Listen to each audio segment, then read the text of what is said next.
They came without warning. No diplomatic overtures, no attempts at communication, no mercy. Colonel James Harrison watched from the command center as the alien vessels slid into Earth's orbit, like obsidian knives cutting through the darkness of space. 12 of them, each nearly a mile long, their hulls absorbing rather than reflecting light. "Any response to our hails?" Harrison asked, his voice tightly controlled despite the hammer of his heart against his ribs. Lieutenant Sarah Brooks shook her head, blonde hair catching the emergency lights. "Nothing, sir. All frequencies. All languages. They're just watching." The massive view screen showed feeds from orbital platforms and ground-based telescopes. The alien ships had arranged themselves in a perfect geometric pattern around the planet, like a net ready to close. "They didn't come all this way for a staring contest," Harrison muttered. 20 years in Special Forces had taught him to recognize the calm before disaster struck. "Get me the president." Before Brooks could comply, alarms blared throughout the bunker. The view screen flickered, displays shifting to show smaller craft deploying from the motherships, hundreds of them fanning out across the globe. "They're targeting major population centers," said the tactical officer, voice cracking.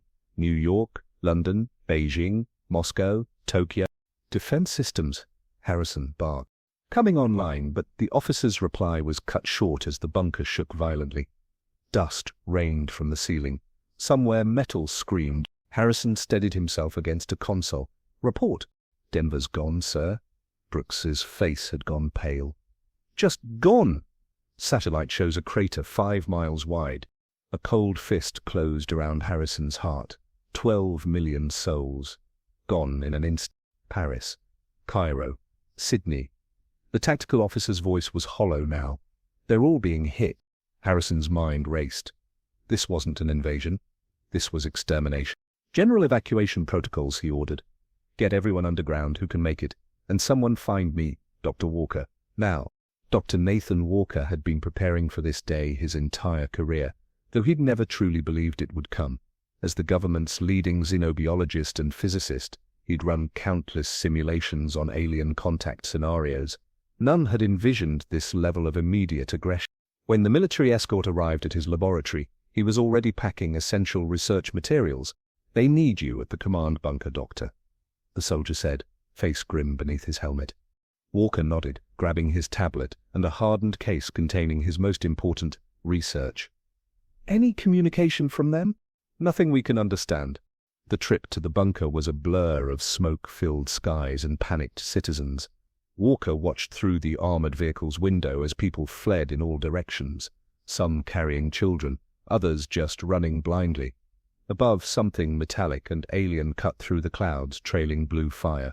By the time they reached the bunker, 3 more major cities had been reduced to craters. Colonel Harrison met Walker at the entrance, looking like he'd aged a decade in hours. "Doctor, tell me you have something." Walker's mouth was dry. "I need to see everything we have on them. Their technology, their patterns, anything." Harrison led him to the command center where holographic displays showed the devastation unfolding globally. Walker studied the alien craft, their weapons signatures, their movements. "They're methodical," he noted. "Grid pattern destruction. They're not just bombing randomly, they're cleansing." "Why?" Harrison demanded. "What could they possibly want?" Walker's eyes narrowed as he studied energy readings from one of the motherships. "It might not be about what they want. It might be about what they fear." Private Michael Turner had been on leave when the attack began. He'd been fishing at his grandfather's cabin in rural Montana, miles from any major population center. He might have stayed there, hidden from the slaughter, if he hadn't seen the alien scout ship crash. It came down at dusk, trailing blue flame across the twilight sky before disappearing behind the pine-covered ridge a mile from the cabin. Turner, with the instincts of a soldier, grabbed his grandfather's hunting rifle and headed toward the crash site. What he found changed everything. The alien craft had carved a furrow through the forest before coming to rest in a small clearing. It was smaller than Turner had expected, perhaps 30 feet long, with a surface that seemed to shift colors like oil on water. Steam or some kind of gas vented from a crack in its side. Turner approached cautiously, rifle ready. He'd served 2 tours overseas but had never faced anything like this. He was terrified, but something pushed him forward. Mankind needed intelligence on these invaders. When the hatch on the craft suddenly opened, Turner dropped to one knee, aiming at the opening. What emerged was unexpected. The alien stood about 7 feet tall but thin, almost fragile-looking. Its body was covered in something resembling iridescent scales or plates. Its head housed 4 glowing eyes arranged in a diamond pattern. It spotted Turner immediately, raising what was clearly a weapon. Turner fired first. To his shock, the alien crumpled instantly, green fluid spraying from its torso. Turner had expected some kind of energy shield, advanced armor, something befitting a species capable of interstellar travel and planetary bombardment. Instead, the creature had died as easily as any human. Turner cautiously approached the body, noticing how light it was when he nudged it with his boot. The alien's weapon had fallen nearby. On impulse, Turner picked it up. It was surprisingly simple to operate, with obvious trigger and grip configurations. His radio crackled. Emergency broadcasts were directing all military personnel to report to the nearest operational base. Turner looked at the dead alien, then at the ship. "Holy shit," he whispered. "You guys aren't invincible after all." Back at the command bunker, Walker had made a discovery. "Look at these atmospheric readings," he said, pointing to data streams coming from surviving environmental monitoring stations. "There's a subtle change in composition wherever their ships pass." Harrison leaned in. "They're terraforming." In a way, Walker's eyes were alight with understanding, but not for colonization. They're sterilizing. Earth's atmosphere, specifically its oxygen content, might be toxic to them. "Then why land troops at all?" Harrison asked. "Thoroughness. Resources, perhaps. Or," Walker paused, thinking. "Their technology is incredible, but they might have biological limitations. Some environments might need to be cleared by hand." Their discussion was interrupted by a commotion at the bunker entrance. A filthy, exhausted soldier was being escorted in by security forces. "Who the hell is that?" Harrison demanded. "Private Michael Turner, sir," replied a security officer. "Says he has critical intelligence. And something else." Turner was brought to the command center. In his hands was an alien weapon and what appeared to be a data device removed from the scout ship.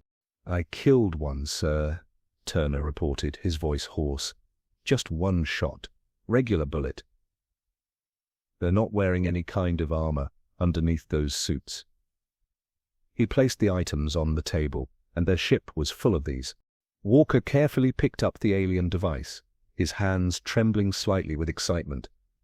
This could be everything we need. Their language, their technology, their weaknesses," Harrison finished. He turned to Turner. "You're telling me these things can die from conventional weapons?" Turner nodded firmly. "Yes, sir. Seems they never expected they'd need to defend against us. Their ships might be advanced, but the aliens themselves, they're fragile, almost like they evolved on a world with much less gravity, less atmospheric pressure." A slow, grim smile spread across Harrison's face. "Doctor, can you interface with that device? Find out more about them?" Walker was already connecting the alien technology to Earth systems. "I'm trying. Their computing architecture is strange, but there are universal principles of information storage that should." He stopped abruptly as symbols began flowing across his screen. "What is it?" Harrison asked. Walker's voice was barely above a whisper. "It's a mission briefing. They call themselves the Herscoptor. They've done this before. Cleansed worlds they consider dangerous." "Dangerous? How?" Walker looked up, his eyes wide. "They classify planets by habitability. Most worlds they've encountered are what they call garden worlds, peaceful, stable environments with predictable life forms. Earth is something else entirely." "Which is?" "A death world." Walker's voice filled with wonder. "That's how they see us. Our high gravity, our oxygen-rich atmosphere, our extreme climate variations, our aggressive evolutionary history, everything that made us human makes us monstrous to them." Harrison processed this information, his tactical mind already shifting. "So they're not invincible, they're just advanced. And arrogant," Turner added. "They weren't expecting resistance. That scout ship had minimal defensive capabilities." For the first time since the alien ships appeared, Harrison felt something other than dread. A dangerous hope began to form. "Get me all surviving military commands," he ordered. "Especially any special forces units still operational. As communications officers scrambled to comply, Harrison turned to Walker and Turner. "Gentlemen, these aliens came to exterminate what they consider a dangerous species." His voice hardened with resolve. "I think it's time we showed them exactly how dangerous humans can be." On the view screen behind them, another alien mothership moved into position over Washington, D.C. Its weapons began to glow with building energy. The war for Earth's survival had only just begun. 6 weeks after first contact, humanity had learned an important lesson. Even gods can bleed. Colonel James Harrison stood in what had once been a shopping mall, now converted into the largest underground workshop in North America. Hundreds of engineers, scientists and soldiers worked around the clock, surrounded by salvaged alien technology. "Walk me through it again, Doctor," Harrison said, watching as Dr. Nathan Walker disassembled an alien pulse rifle. Walker looked up, dark circles under his eyes. He hadn't slept more than 4 hours at a stretch since the invasion began. Their tech is advanced but not incomprehensible. They rely heavily on crystalline computing matrices and graviton manipulation. He pointed to a glowing blue component. "This is their power source. It converts ambient radiation into usable energy, efficient, clean, and," he smiled grimly, "highly explosive when overloaded." Harrison nodded. "How close are we to weaponizing that knowledge?" "We've already modified 2,000 conventional missiles with alien power cores as secondary detonators," Walker replied. "They'll punch through those mothership shields now." Harrison felt the weight of command bearing down on him. Humanity was making progress, but time wasn't on their side. The Herzogtar had already sterilized most major cities, 3 billion dead in 6 weeks. And Operation Thunderclap. Walker tensed visibly. "The prototype's ready. But, Jim, it's a suicide mission. You know that, right?" Harrison looked away. Over the past weeks, he and Walker had moved beyond colleagues to friends, united by the desperate fight for survival. "They're all dead if it fails anyway." A commotion near the entrance drew their attention. Private Michael Turner, now Staff Sergeant Turner after his field promotion, limped in, supported by 2 Rangers. His armor was scorched and dented, but the fire in his eyes burned bright. "Sergeant," Harrison acknowledged. "You look like hell." Turner managed a pained grin. "You should see the other guys. Sir, 12 scout ships down and we captured 3 intact." Walker rushed forward, excitement overriding exhaustion. "Did you get the navigational systems?" "Better." Turner gestured, and his team brought forward a hovering containment unit. Inside, secured with heavy restraints, was an alien officer, still alive and clicking angrily in its incomprehensible language. "We got one of their commanders. His name, or what approximates to a name, is Vicurix," Walker explained, 3 days later, addressing the combined military leadership in the war room. "He's a sub-hierarch in their fleet." Harrison examined the holographic display showing the aliens' physiological scans. "And you can communicate with him?" "Thanks to their translation matrices, yes. These aren't mindless killers. They're methodical exterminators with a rigid command structure and deeper motivations than we initially thought." Sarah Brooks, now a captain, after distinguishing herself in the Battle of Chicago ruins, leaned forward. "What do they want? Why Earth?" Walker looked grim. "That's where it gets interesting. The Herzogtar are what you might call gardeners of the galaxy. They've spent millennia terraforming planets to their preferred environmental standards, seeding compatible life forms, and eliminating what they considered dangerous biological variants." "Like us," Turner interjected from where he sat at the edge of the room, his injured leg propped up. "Exactly, like us," Walker confirmed. "Earth isn't just a death world to them, it's an abomination. Our evolutionary path produced something they've rarely encountered, adaptable, intelligent life that thrives in what they consider toxic conditions." Harrison processed this. "So we're not just in their way, we're an existential threat to their cosmic cardamine project. Worse," Walker continued, "according to Vicuntrix, they've encountered species like us before. Deathworlders who escaped their home planets and spread through the stars." His voice dropped. "They called it the Great Contamination. Thousands of years ago, another Deathworld species nearly brought down their entire civilization." The room fell silent as the implications sank in. "They're not just exterminating us because they want our planet," Harrison realized. "They're exterminating us because they're afraid of what we'll become if we ever reach the stars. In a private chamber adjacent to the lab where Vactrix was kept, Harrison found Walker working feverishly on a modified alien console. Nathan. The use of the first name still felt strange on Harrison's tongue. Military formality had been one of the first casualties of the war. When was the last time you slept? Walker didn't look up. Sleep is a luxury we can't afford. Even geniuses need rest. Tell that to the 20 million people who died while I was sleeping yesterday. Walker's hands trembled slightly as he continued working. Harrison placed a firm hand on Walker's shoulder. This isn't on you. None of it is. Finally, Walker stopped, his shoulders slumping. I know that logically, but... He turned, revealing eyes reddened by exhaustion and grief. I lost my sister in Boston. My nephew, my whole family is gone, Jim. Harrison pulled the scientist into a rough embrace. Mine too. We've all lost everything. That's why we can't lose ourselves. We're going to beat these bastards, Nathan. But I need you functioning. Walker nodded against Harrison's shoulder. When they separated, both men pretended not to notice the other's damp eyes. I've made a breakthrough, Walker said, gesturing to the alien console. Their fleet operates on a synchronized quantum network. That's how they coordinate their attacks so precisely. If Operation Thunderclap works, when it works, Harrison corrected. When it works, Walker conceded. We'll need to deploy the virus immediately. Harrison studied the complex equations on the screen. Will it spread to all their ships? In theory, but we need to upload it directly to their central command vessel. Walker hesitated. Jim, even with the modified shuttles getting a team aboard that mothership, let me worry about that part, Harrison said, his tone making it clear the matter wasn't open for discussion. Just make sure the package is ready. 3 days later, Sergeant Turner found himself aboard an alien scout ship, modified with human controls and filled with the most audacious strike team in history. 20 operators from various special forces units, each hand-picked for their skills and their acceptance of what was almost certainly a one-way mission. Beside him sat Captain Brooks, checking her weapon for the 3rd time. Nervous? Sergeant Turner grinned. Terrified, ma'am. But in a good way. The ship vibrated as it lifted off from the hidden mountain base. Through the view screen, Turner could see the devastated landscape below, once fertile valleys reduced to grey ash. It fueled the cold rage that had sustained him since the first attacks.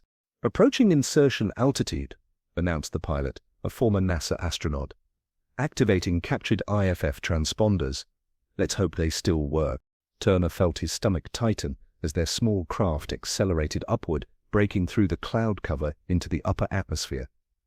Above them loomed the massive command ship, the Herdzek Tor equivalent of a carrier, nearly 2 miles long. They're scanning us, reported the communications officer. Transponder signal accepted. They think we're friendlies returning from patrol. A collective exhale rippled through the cabin. Turner touched the alien weapon strapped to his thigh. So much had changed since that day in Montana when he'd discovered the crashed scout ship. He'd gone from fighting human enemies to becoming humanity's tip of the spear against extinction. 1 minute to docking, called the pilot, prepping for final approach. Captain Brooks turned to address the team. Remember, our mission is simple. Get Colonel Harrison and Dr. Walker to the central processing hub, protect them while they upload the virus, then extract if possible. When possible, Turner corrected, echoing Harrison's earlier optimism. Brooks gave him a tight smile. When possible. On the lower deck of the modified scout ship, Harrison checked Dr. Walker's environmental suit one last time. Oxygen levels good, pressure stabilized, comlink clear, Harrison said, his motions efficient and practiced. Walker nodded, trying to control his breathing. He was a scientist, not a soldier, but circumstances had forced everyone into new roles. You're sure I need to come along? I could talk you through the upload procedure remotely. If something goes wrong, we need you there to adapt. Besides, Harrison's eyes crinkled at the corners, I wouldn't deny you the satisfaction of delivering the package personally. After all you've been through, you've earned that much. Walker swallowed hard. Over the past weeks as they'd worked together to decode alien technology and develop countermeasures, he'd come to respect Harrison more than any man he'd ever known. The colonel had lost his entire family, yet never wavered in his determination to save what remained of humanity. I won't let you down, Walker promised. Harrison checked his own suit, and the specialized backpack containing what they'd come to call the package, a quantum virus designed to infect and disable the Herzog fleet. Adapted from the aliens' own technology, it was humanity's ultimate Hail Mary. I know you won't. Harrison gripped Walker's shoulder. When this is over, I'm making you fishing at my favorite spot in Colorado. Best trout streams in the country. Walker smiled weakly. I've never fished in my life. Then it's settled. I need to see the look on your face when you catch your first cutthroat. The ship shuddered as it made contact with the docking bay of the alien mothership. Secure docking achieved, came the pilot's voice over the intercom. Pressure equalizing. Harrison's expression turned deadly serious. Remember, we move fast. Their artificial gravity is set lower than Earth normal, which gives us an advantage. We'll be stronger, faster. Use that edge.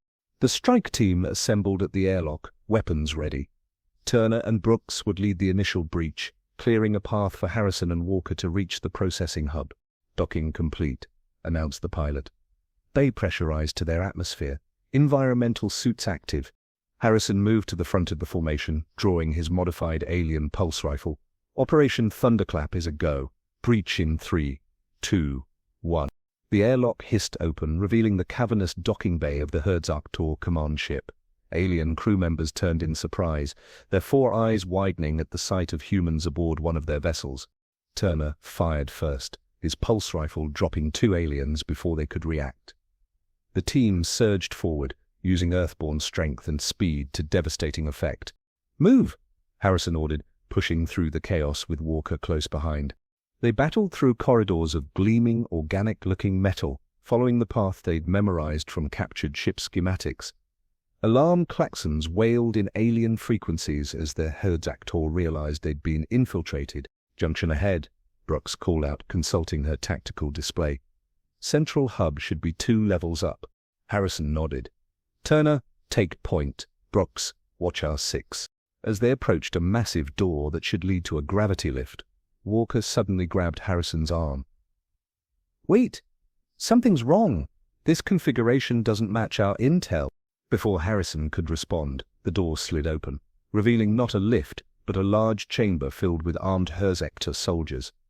Behind them stood a tall alien with elaborate armor and ceremonial markings, clearly a high-ranking commander. Time seemed to slow as Harrison assessed their options. His team was outnumbered 5 to 1. The package had to reach the processing hub, or humanity was finished. In that frozen moment, Harrison made his decision. He spun toward Walker, unclipping the backpack containing the virus. Secondary route. Go! Then he turned and charged directly at the assembled aliens, firing as he went. Turner, Brooks, with me. The Special Forces team reacted instantly, laying down suppressing fire as Walker and 2 protection specialists broke off, heading for an alternative route they'd identified during planning. Harrison felt a strange calm as he led what might well be a suicide charge. Behind him, Walker was running with the package, humanity's last hope, while ahead, the Herzog commander hissed orders to his troops. A pulse blast seared past Harrison's helmet. Another struck his armor, knocking him back a step. Still he advanced, Earthborn muscles driving him forward with greater force than the aliens had ever encountered from prey before. As Harrison crashed into the first line of alien defenders, he caught a glimpse of Turner and Brooks at his flanks, fighting with the desperate fury of those with nothing left to lose. The Herzog had come to exterminate a species they feared might one day threaten them. They were about to discover that day had already arrived. The corridor was a chaos of light and sound as Colonel Harrison led the desperate charge. Alien pulse weapons sizzled through the air while human-modified rifles returned fire with devastating effect. With each step forward, another Herzog fell. Keep pushing, Harrison shouted over the din, his environmental suit already showing damage warnings from multiple hits. Walker needs time. Sergeant Turner moved like a demon at Harrison's side, his earthborn strength allowing him to close with the aliens in ways they clearly hadn't anticipated. When a Herzog soldier raised its weapon, Turner was already there, driving his combat knife through the thin exoskeleton beneath its ornate armor. Their commander, he's retreating. Captain Brooks called out, firing controlled bursts at aliens trying to flank their position. Harrison spotted the elaborately armored Herzog officer backing away from the firefight, surrounded by guards. Let him run, Our job is to hold this position. But Turner had already broken formation, charging after the retreating commander with reckless determination. Before Harrison could call him back, the sergeant had disappeared down a branching corridor. "Damn it!" Harrison slammed a fresh power cell into his weapon. "Brooks, maintain the perimeter. I'm going after him." The battle behind him faded as Harrison sprinted through the alien ship's halls, following the trail of bodies Turner had left in his wake. The ship's lower gravity made each stride cover ground that would be impossible on Earth. He found Turner in a circular chamber that hummed with energy. The sergeant was locked in combat with the Herzaktor commander, who wielded a staff crackling with blue energy. Around them lay the bodies of the commander's guards. "Turner," Harrison shouted, raising his rifle. The distraction cost Turner. The alien staff connected with his side, sending the sergeant flying across the chamber. He hit the wall hard and slumped to the floor. Harrison fired, but the commander moved with surprising speed, the staff deflecting energy bolts. As the alien advanced, Harrison realized this was no ordinary officer. Its movements were too precise, too powerful. "Fleet Commander Carvrax," the alien announced in surprisingly good English, transmitted through its environment suit. "You will die here, human, as all your kind must." Harrison felt a cold rage building inside him. "You misjudged us." Carvrax made a sound that might have been laughter. "We have exterminated 17 Deathworld species. You are simply the latest." The alien lunged forward with blinding speed, but Harrison had spent his life training for combat on a planet with crushing gravity by comparison. He sidestepped, firing at point-blank range. The blast caught Carvrax in the shoulder, spinning the alien around. Instead of pressing his advantage, Harrison's attention was drawn to the chamber itself. The walls were lined with what appeared to be stasis pods, each containing a different alien species. Some humanoid, others utterly bizarre. Recognition dawned. "This is a preservation chamber. You're collecting specimens." Carvrax steadied himself, green fluid leaking from his wound. "The final members of extinct species, a memorial to our necessary work." Harrison felt a wave of disgust. "You're not gardeners, you're collectors. This isn't about protecting the galaxy, it's about control." Before Carvrax could respond, an alarm blared throughout the ship. The commander's 4 eyes widened in what Harrison recognized as fear. "Walker," Harrison whispered. He'd reached the processing hub. Dr. Nathan Walker had never considered himself brave. Brilliant, yes. Dedicated. Certainly, but not brave? Yet, here he was, fingers flying across alien control interfaces as security protocols collapsed before the quantum virus he'd designed. 2 soldiers lay dead near the entrance to the processing hub, having given their lives to get him this far. "Central node located," Walker muttered to himself, connecting the package to the pulsing crystalline structure at the center of the room. Initiating upload sequence. The virus was beautiful in its simplicity. Rather than attacking the Herzaktor systems directly, it exploited their own quantum communication network, the very thing that made their fleet so coordinated and deadly. Like introducing a prion into a nervous system, it would use their strengths against them. The upload progress indicator crawled forward agonizingly slowly. A soft chime from his suit warned of approaching hostiles. Walker drew the pulse pistol Harrison had insisted he carry, though he'd never fired a weapon in combat before. When the door hissed open, he nearly shot the figure that stumbled through before recognizing Captain Brooks. Her helmet was cracked, and she was dragging a wounded comrade. "They're right behind me," she gasped. Harrison and Turner went after their commander. No idea if they're still alive. Walker nodded grimly, checking the upload. "How much longer?" Brooks asked, sealing the door and positioning herself to defend it. "Too long," Walker admitted. "But there might be another way." He studied the processing hub, the quantum architecture, suddenly familiar in a way it hadn't been before. "Brooks, I need you to do exactly as I say." Harrison dragged the semi-conscious Turner from the preservation chamber, leaving Carvrax struggling to stand. The ship shuddered violently around them. "What did you do?" Carvrax demanded, voice oscillating with rage. Harrison didn't answer, concentrating on getting Turner to safety. The sergeant was bleeding from a gash in his suit, his breathing labored. "Jim," Turner gasped, using the colonel's first name for the first time. "We need to go back. I saw something in there, something important." Later, Harrison grunted. hauling Turner toward what he hoped was the route back to their insertion point. "First we get you out of here." The ship lurched again, more violently this time. Artificial gravity fluctuated, momentarily pinning them to the floor before releasing. Emergency lighting flashed across the corridors. Harrison's comm crackled to life. "Harrison, do you copy?" "Harrison?" Walker's voice urged. "Walker, we're alive. What's happening?" "Something unexpected," Walker replied, his voice strangely calm. "The virus is working, but not how we planned. Get to extraction immediately. You have 18 minutes before total system collapse." Harrison didn't waste time asking questions. He adjusted his grip on Turner and moved faster, following the ship's schematics projected inside his helmet. They encountered minimal resistance. Most Herzaktor was scrambling to address the cascade of system failures throughout the vessel. Those they did meet seemed disoriented, their coordinated defense falling apart. When they reached the docking bay, Harrison was shocked to find their captured scout ship intact, with Brooks already aboard, supporting a limping Walker. "Nathan, you made it," Harrison called, genuine relief flooding through him. Walker looked different somehow, focused yet distant, as if simultaneously present and elsewhere. "We need to launch now. The chain reaction is accelerating." They secured Turner in the medical bay and strapped in as the pilot executed an emergency departure. Through the view screen, Harrison watched the massive Herzaktor command ship receding, strange energy pulses rippling across its surface. "What happened in there?" Harrison asked, once they were safely away. "That wasn't the plan." Walker's eyes seemed to glow faintly in the dim cabin light. "I found something better than a virus. I found They're what?" "The Herzakar aren't just connected by technology," Walker explained, his voice taking on an almost reverent quality. "They're a collective consciousness, joined through their quantum network. That's how they coordinate so perfectly. I didn't just upload a virus, I introduced a new perspective." Harrison stared at his friend, uncomprehending. "What are you saying?" "I gave them us, Jim. I gave them humanity."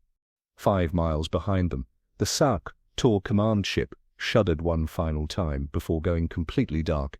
Across Earth's orbit, all 12 motherships simultaneously powered down, their weapons systems deactivate. On the surface below, the remaining ground forces of the Herzaktor froze in place, then began laying down their weapons. The war ended, not with a final battle, but with silence. 3 days later, Harrison stood in what had once been the White House Situation Room, now repurposed as humanity's diplomatic center. Across from him sat Kavrax, no longer in battle armor but dressed in a simplified environmental suit. "You could have destroyed us entirely," Kavrax said, his translated voice carrying a new inflection, something almost like humility.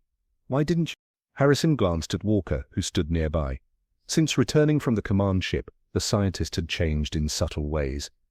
Sometimes he spoke in plural pronouns, sometimes his eyes seemed to look at things no one else could see.